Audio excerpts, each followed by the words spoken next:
Hi friends, మనము ఇవాళ ఇంకో స్టోరీ చెప్పుకుందాం. కథ పేరు తెనాలి రామకృష్ణుడు. చిత్రకారుడి పాఠం. Lesson to the painter. ఒకసారి విజయనగరానికి ఒక చిత్రకారుడు వచ్చాడు. తన చిత్రాలు చాలా గొప్పవి. వాటిలో తప్పులు ఎవ్వరూ కనిపెట్టలేరనే గర్వంగా చెప్పాడు. రాజు శ్రీకృష్ణదేవరాయలు అతని చిత్రాలను చూసేందుకు సభలో ప్రదర్శన కూడా ఏర్పాటు చేశాడు. అందరూ అతని యొక్క చిత్రాలను మెచ్చుకున్నారు.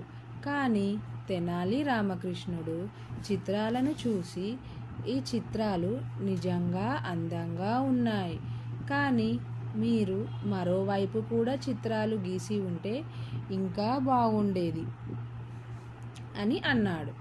చిత్రకారుడు ఆశ్చర్యపడి, చిత్రానికి మరోవైపు ఎలా గీయగలం అని అడిగాడు.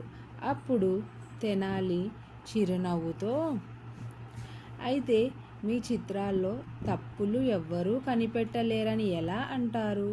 ప్రతి కళలో ఇంకా నేర్చుకోవాల్సింది ఇంకా ఉంటుంది. గర్వం కాకుండా వినయంగా ఉండాలి అని చెప్పాడు. చిత్రకారుడు తన యొక్క పొరపాటును తెలుసుకొని తెనాలికి నమస్కరించి క్షమాపణ కూడా చెప్పాడు.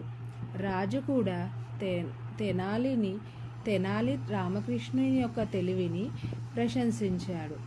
ఈ కథ నుంచి మనము తెలుసుకున్న నీతి ఏమిటంటే, వినయం మనిషిని గొప్పవాడిని చేస్తుంది. గర్వం ఎప్పటికీ మంచిది కాదు. Thank you so much.